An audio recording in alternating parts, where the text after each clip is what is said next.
numbers here. Let's look at some data. Let's try to build up a little of intuition. This is not the kind of chart that I think you would use in most professional development settings. But I want to give you kind of a sense of the different ways that we would talk about value added. So here's some data where each data point is a student. And we have data from 2 different schools. This is actual data. And so school A here is the diamonds. School Z here is the squares, the purple squares. And it's data on a kid. And this axis here is 7th grade mathematics achievement. And this axis is 8th grade mathematics achievement. So here's a kid right here. The pre-test score, the 7th grade score would be 650, and this kid's post-test score was 600, which is actually a decline.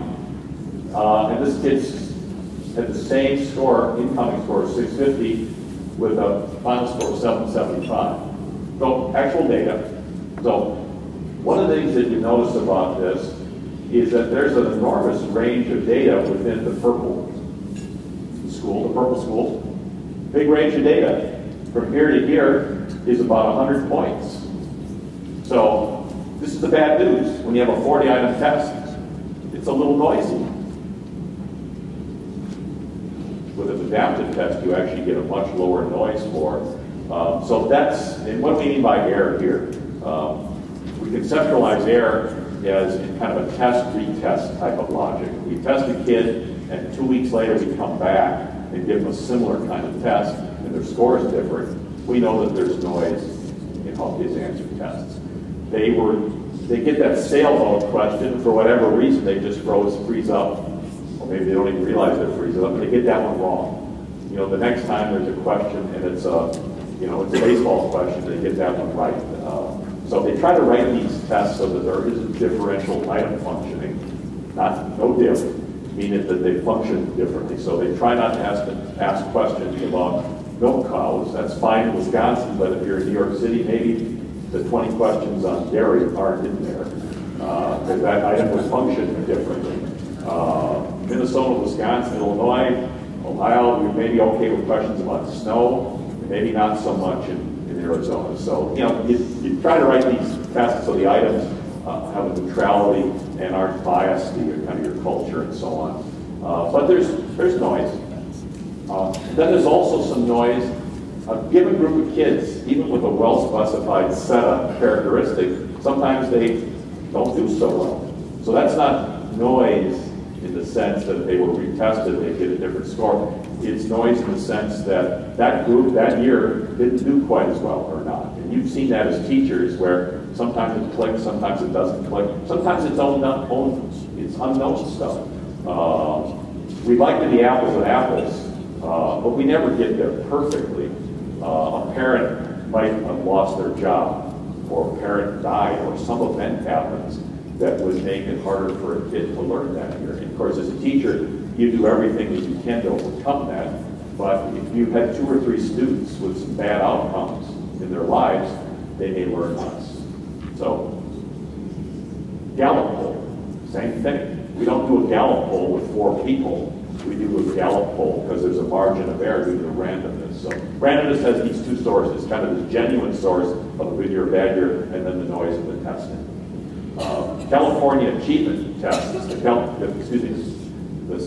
test used in California, tend to have 60 items rather than 40.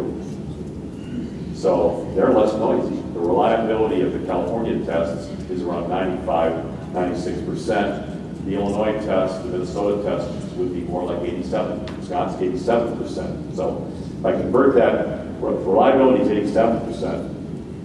What percent of the variation is real 87? Then the noise is 13%. So if the accuracy is 96, that means the noise is 4.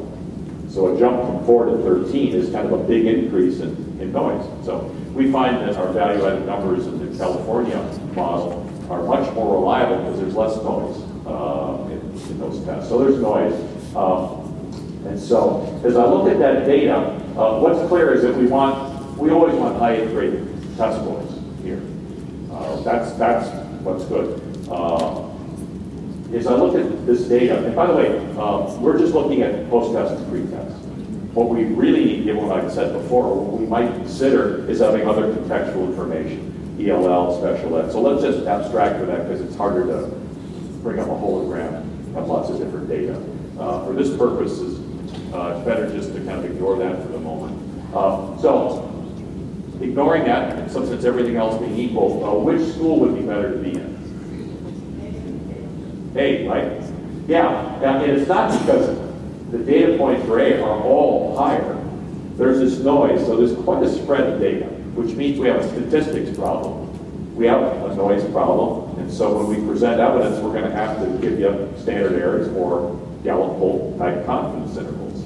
So, now we could just present that information. That might work for 0.13% of the population. But there's a sense in which this data tells you what you want to know.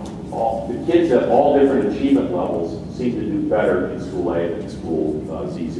And we could formalize that by just putting a line through the data.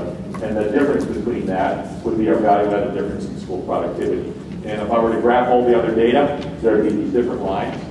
And high lines are good, low lines are not so good. That's value-added. And as I generalize this to say, well, clearly, a great predictor of 8th grade math is 7th grade math. That's why we did the graph. We could bring in other information too, like ELL, and we could sort of generalize this result and switch to the concept of prediction, in which case we'd like to have strong prediction. Prediction here is implicit. 7th grade math is a great predictor of 8th grade math. In other words, these are upward sloping lines. The best way to have high 8th grade achievement is to come in with high 7th grade, but it's also good to be in school A. So that's what value-added is doing. So you might ask, why are those two lines parallel?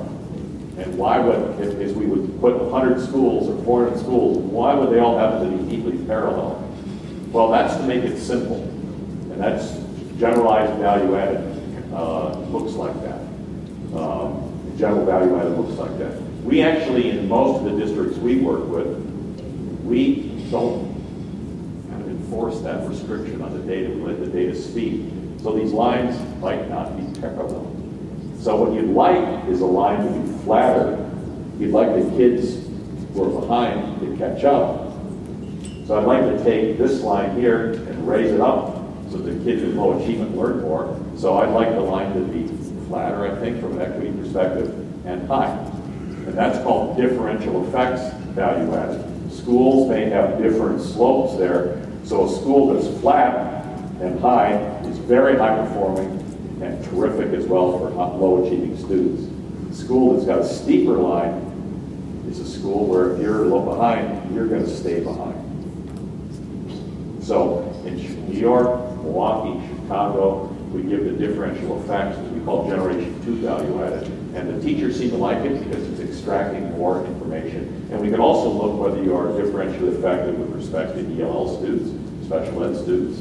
You might be a teacher that's tremendous with most of your kids, but not so effective with one group. And particularly if we marshal data over a couple of years so we can get our hand up, we can get pretty useful information about that.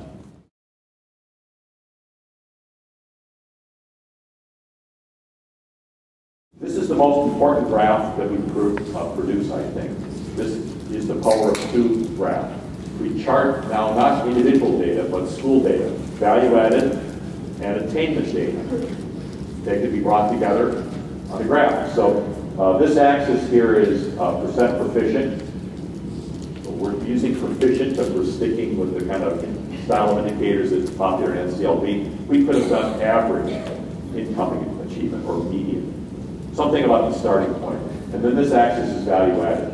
So here, this column here is all the schools that are serving kids that are way behind. So if we go to this school here, that's a school that's serving kids that are way behind, and the value added is low. And if we go in there, like we have done with focus groups, and say, how are you doing? And they'd say, well, you know, we're not going to meet our NCLB targets. We go, well, yeah, we know that that's true for lots of schools like yourself. We have kids that are coming in with low achievement. And then they'd say, we're doing the best we can. It's really not possible to generate any more successful outcomes. And then we reveal the data. These schools here are all serving kids that, with respect to income achievement, are identical, yet the schools up here are generating tremendous growth. Now that's, in some sense, a huge wake-up call. Now we might have to backtrack and go, like, tell me this again. I wasn't aware of this. All I know is that I'm not proficient, and all I know is that those schools aren't proficient either. Because value-added, not having value-added disguise the fact that there are any excellent schools in that district serving kids that are behind. So this school felt under no pressure, in some sense, wasn't given a vision that it's possible to be successful according to some indicator. What value-added does is it tells this school that there's a frontier out there that they're far from. An existence proof. We don't need to say everybody can learn and have it be a theory. We can go to this data and say, yes, those kids generate much higher growth, and they're the same kinds of kids. Over here, we have the schools that are way ahead and are generating growth. These are the schools that are coasting. If you're from Illinois, you're worried that that could be Hinsdale, a school where the kids are very affluent, very far ahead. And actually, I haven't peeked at their data, so I'm just, it's a nice suburban community in Illinois. They're going to have high test scores, but do they have high growth? You can't tell from the attainment data. And so the schools down here are the schools that would be coasting. So this graph unites together information on attainment and value added. You can speak about both of them. You don't have to say that we shouldn't use value added, because to tell those schools that they're high performing is to sap their incentive to do well. So you should, that'd be kind of a 10, 20-year-old argument under NCLP why we shouldn't have value added. Instead, you should put the screws to those schools, because it's the only theory of logic that makes sense. That's NCLP. Put the screws to those schools and say, produce high attainment. Don't be honest and admit that those schools are generating high value added. I think that's a kind of discredited theory of action. It's much better, I think, to be honest and separate into the two parts. We could say about those schools that they generate high value added, but those kids are still far behind. Maybe they need a tier 2, a second math class. Maybe they need to go to summer school. Maybe there's an after school program that helps with them. There's no need to get the value added part wrong. We can discuss both things. So that's a really simple point. But as you see, educators or policymakers still sometimes promoting just discussions about attainment, you know that they're having a hard time with that.